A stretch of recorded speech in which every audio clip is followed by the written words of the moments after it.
السلام علیکم ورحمۃ اللہ وبرکاتہ۔ بسم اللہ الرحمن الرحیم۔ الحمد للہ رب العالمین والصلاة والسلام علی رسولہ الکریم، اما بعد۔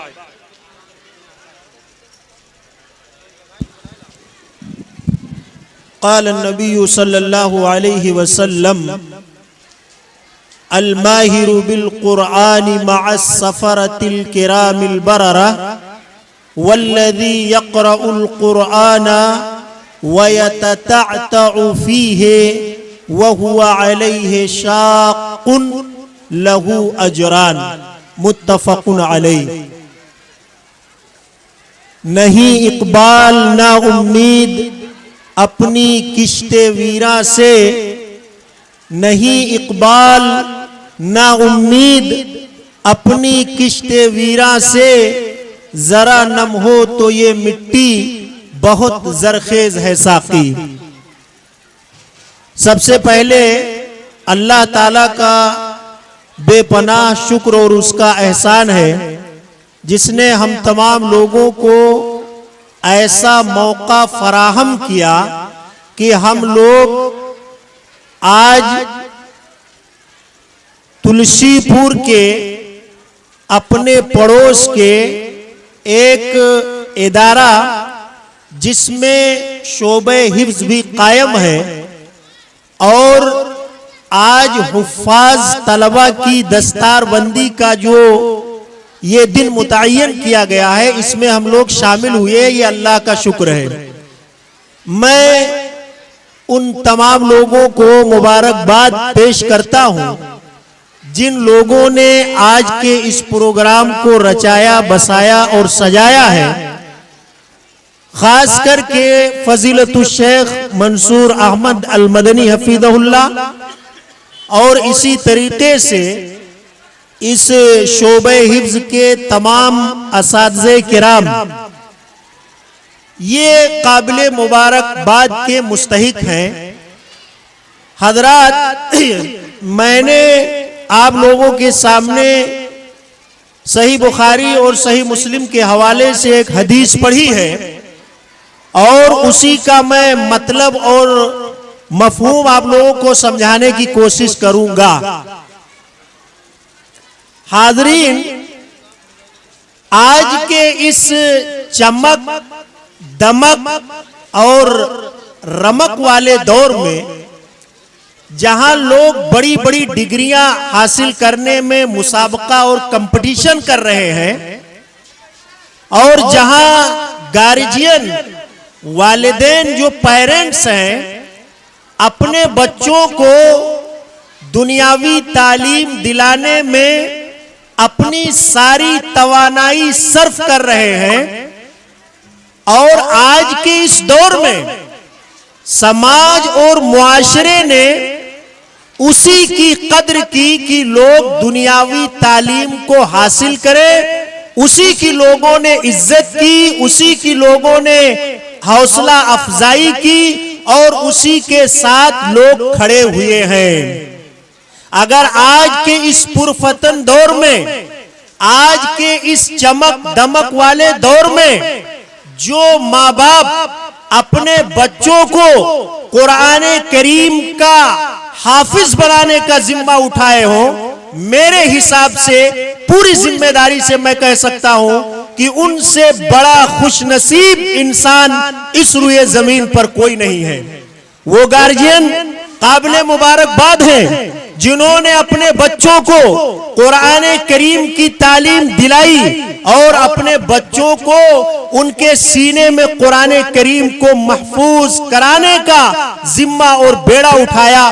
وہ بڑے فضیلت والے ہیں، وہ بڑے قابل مبارکباد ہیں۔ اور وہ طلبہ جنہوں نے اپنے سینے میں قرآن کو محفوظ کیا، اللہ کے کلام کو اپنے سینوں میں جنہوں نے محفوظ کیا، ان کا بڑا مقام ہے، ان کا بڑا مرتبہ ہے۔ اللہ کے رسول صلی اللہ علیہ وسلم نے ارشاد فرمایا: الماہر بالقرآن مع السفرۃ الکرام البررہ، اے لوگوں سنو، جو لوگ دنیاوی تعلیم کے پیچھے صرف اور صرف دنیاوی تعلیم کے پیچھے بھاگتے ہو، تمہارا یہ میڈیکل لائن، یہ سائنس کی ڈگریاں، یہ ہوائی جہاز اور یہ دنیا میں جو تم اپنا پرچم لہرا رہے ہو تعلیم کی بنیاد پر، ایجوکیشن کی بنیاد پر، حشر کے میدان میں اللہ کے رسول صلی اللہ علیہ وسلم نے فرمایا کہ جو انسان دنیا میں قرآن پڑھنے کا ماہر ہوگا، جو دنیا میں قرآن پڑھنے کا ماہر ہوگا، اللہ تعالی حشر کے میدان میں اس کو اپنے نیک مقرب پاکیزہ بندوں کے ساتھ کھڑا کرے گا۔ یہ مقام ہے ان بچوں کا، یہ مرتبہ ہے ان بچوں کا جنہوں نے اپنے سینے میں قرآن کو محفوظ کر رکھا ہے۔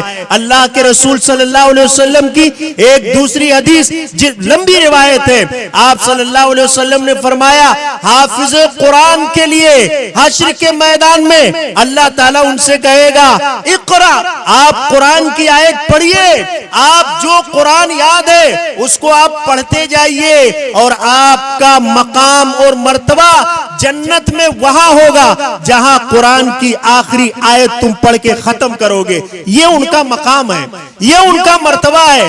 اللہ کے رسول صلی اللہ علیہ وسلم نے ایسے لوگوں کی بڑی تعریف کی ہے۔ وہ بچے بڑے قابل مبارکباد ہیں، میں ان کو دل کی گہرائیوں سے سلام کرتا ہوں اور ان کو میں مبارکبادی پیش کرتا ہوں۔ حضرات، قرآن مجید کی تلاوت، قرآن مجید کا پڑھنا آج کے سماج اور معاشرے میں جو رجحان ہے، لوگوں نے قرآن مجید کو طاقوں میں سجا کے رکھ دیا ہے۔ لوگ رمضان کا انتظار کرتے ہیں، اگر رمضان کا مہینہ نہ آئے تو گھروں میں قرآن کی تلاوت تو چھوڑیے، قرآن لوگ چھونا بھی گوارا نہیں کرتے ہیں۔ بھائیو اور دوستوں، قرآن نہ پڑھنے کی وجہ سے گھروں کے اندر جو فتنے آئے، گھروں کے اندر جو فساد آئے، لوگوں کے اوپر جو بیماریاں آئیں، لوگوں کے اوپر جو جادو ٹونے اور آسیب کے اثرات ہوئے، یہ قرآن نہ پڑھنے کا نتیجہ ہے۔ دو حدیث میں آپ کو پڑھ کے اپنی بات ختم کروں گا۔ اللہ کے رسول صلی اللہ علیہ وسلم نے ایک روایت میں فرمایا اقرؤوا سورۃ البقرہ، اے لوگوں اپنے گھروں میں سورہ بقرہ کی تلاوت کرو، سورہ بقرہ کی تلاوت کرو۔ فإن الشیطان ينفر من البیت الذی تقرأ فیہ سورۃ البقرہ، کیونکہ شیطان اس گھر میں نہیں رکتا، شیطان اس گھر میں نہیں رکتا جس گھر میں سورہ بقرہ کی تلاوت کی جاتی ہو۔ آج آپ بتائیے ہمارے گھروں کے اندر شیطان گھس گئے ہیں۔ یہ کیوں گھس گئے؟ اس لیے کہ ہمارے گھروں سے قرآن کی تلاوت کی آواز نہیں آ رہی ہے، صدائیں نہیں آ رہی ہیں۔ ایک روایت میں آپ صلی اللہ علیہ وسلم نے فرمایا اقرؤوا سورۃ البقرہ، اے لوگوں سورہ بقرہ پڑھو، فإن أخذها برکہ، اس کا پڑھنا برکت ہے، برکت آئے گی اس کو پڑھنے سے۔ وترکها حسرہ، اور اس کا نہ پڑھنا، جو اس کو چھوڑ دے گا وہ بڑا حسرت و افسوس والا آدمی ہوگا، بہت نقصان اٹھانے والا آدمی ہوگا۔ ولا تستطيع علیہ البتلہ، اور سورہ بقرہ پڑھنے والے آدمی کے اوپر جادو، آسیب اور اس طریقے کی یہ جو چیزیں ہیں یہ اثر انداز نہیں ہوں گی۔